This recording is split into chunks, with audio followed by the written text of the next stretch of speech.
welcome back to another edition of a brand new to the channel. Welcome to the channel. I'm Mike, part of the Z Review, and today I'm so excited to bring yet another episode of Back to the Fans. So I created this series because I absolutely love the franchise Back to the Future. If you can't tell, you can tell by my t-shirt and also the disc plates behind me of all three films in the amazing trilogy. That is one of the best trilogies of all time.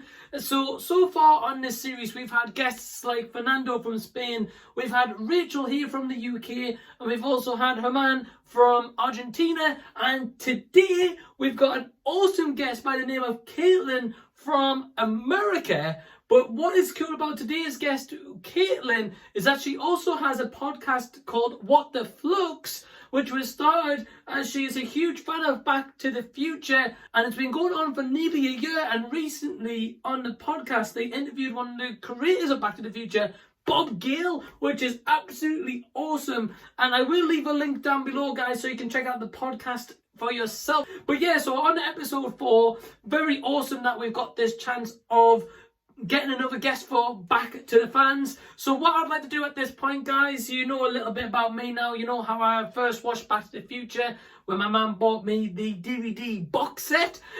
So I want to take it over to Caitlin now. So Caitlin, please tell everyone a little bit about yourself and give us a little bit of a heads up about what the Flux podcast is all about. Hello, Michael, and of course, hello to everybody else watching.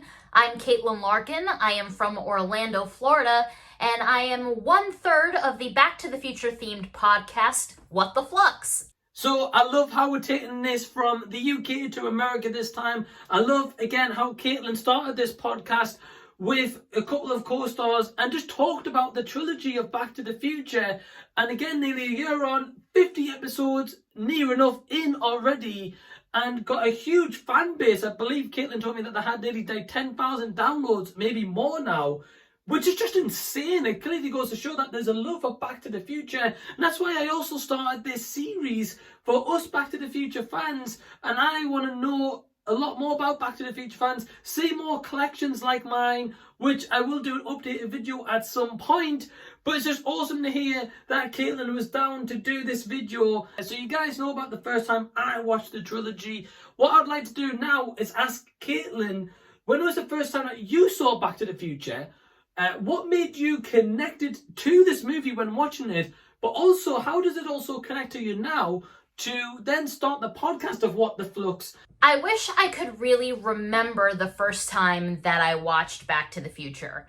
I really don't. But if I think back long and hard enough, I believe that my brother got the VHS trilogy box set for a gift around his 10th birthday. So that means I must have been around 6 years old. And I remember that he would watch 1, 2, and 3 just back to back on a weekly basis. And of course, I would watch it with him, and I became just as obsessed, and actually probably even more obsessed than my brother. I feel like the movies connect with me on a multitude of levels that I can't even really put into words.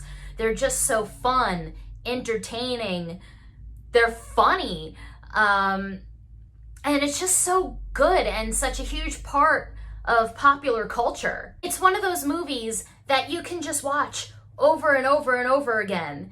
And I feel like, you know, number 1 is perfect and you can just watch it on its own. But if I ever watch number 2, I have to watch number 3 immediately after it. It really is just a perfect trilogy.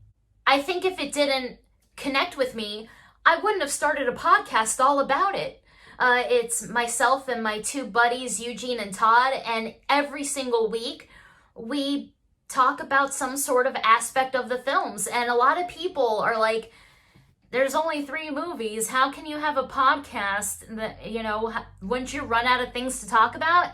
And we're almost to 50 episodes as of this moment. So there's always stuff to talk about when it comes to Back to the Future and the franchise and the fans and new things happening.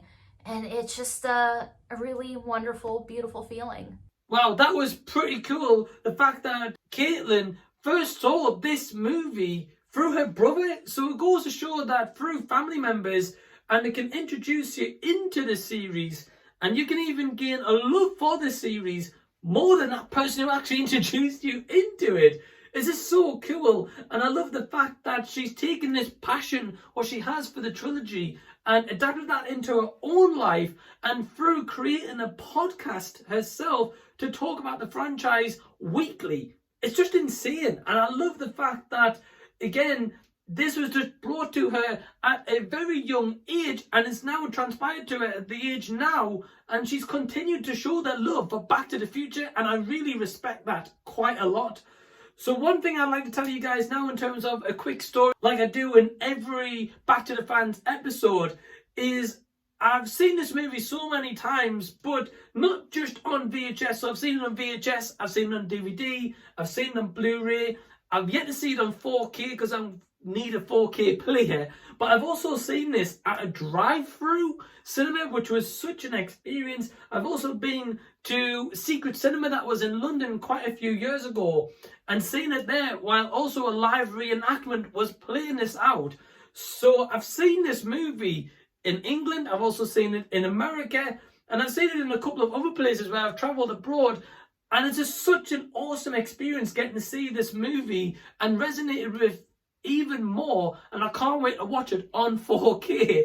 So what I'd like to do now, guys, is hand it over to Caitlin once again, but this time I'd actually like to see her collection, and I'd love to see what Back to the Future pieces she has, because by looking at the background in her video, she's got quite a few awesome little bits and bobs. So yeah, let's take it over to Caitlin and see her collection and what she has to show us. Yeah, so we got a lot of stuff to go through. I've got this cool Universal Studios lanyard that actually just recently came out. Of course, with my beautiful hoverboard, my Griff Back to the Future 2 toy.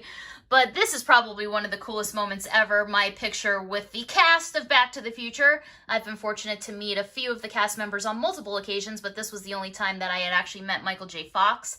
Got a DeLorean, a Pepsi Perfect, my 45 of Johnny B. Good, my Mattel hoverboard, of course my Pops collection, oh my goodness. I got the original I'm Going Back to the Future promotional pins, my NECA Marty, my Save the Clock Tower little piggy bank and the McDonald's toys, my DeLorean plushie. Sorry, my desk is a mess. This is what the Flux headquarters right here. And of course, more little toys. Over in the back here, I've got some of my NECA figures. Then in my bedroom, I have this beautiful, beautiful Back to the Future 3 print signed by Drew Struzan. And in my living room, probably my most prized possession, my Back to the Future poster, signed by the entire cast. Oh, you could see myself in the reflection. Hello. You got Michael J. Fox, Leah Thompson, Christopher Lloyd, Tom Wilson, and James Tolkien. I have tons of other t-shirts and comic books, but my number one most prized possessions are, well, I guess it can't be number one if there's two of them. But let's just say I'm a spoiled brat, and my wife is the best, and she got me these two gifts. We have the Ibanez Roadstar Series 2 that Marty, of course, plays with the pinheads in the gym scene at the beginning of part 1. But the best of the best that I got for my birthday is the Erlewine Yellow Chiquita guitar from the very beginning scene of Back to the Future. I really hope to someday get this one signed by Michael J. Fox, and then I will just proudly display it, even though I do play this quite a bit. Michael, thank you so much for having me on your channel.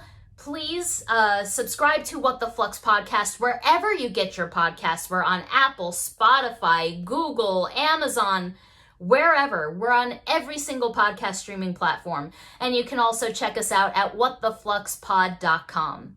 So, firstly, massive thank you to Caitlin, and lovely hearing from her and seeing her collection. Such an awesome collection that she has, varying from Pop Funkos to guitars even, especially the guitar what Marty has at the beginning of the opening of Back to the Future 1. wow, I've never seen that before actually, so it was really cool seeing that. And I just love the variety of the collection that she has, that she's met the cast members similar to myself, that she has like signed posters and just artwork pieces hanging on the wall. I really loved it, and I really enjoyed producing this episode of Back to the Fans. Very similar to the other 3 episodes that I've done, which you guys can catch on a playlist down below. I will leave a link into the description, and I'll also leave a link yet once again for the What the Flux podcast, where you can catch it on all major streaming platforms. And please check those guys out and tell them that the Z Review sent you. But yeah, guys, thank you for tuning into this video. Please give it a thumbs up and subscribe to the channel if you already haven't. If you'd like to take part in Back to the Fans, please get in touch via the comments below, or I will leave a link to my personal Instagram page below where you can contact me and we can talk about making a video, which I really want to hear from you guys a lot more. But guys, thanks for tuning in, and until next time, this has been the Z Review, and I'll be Zing you later.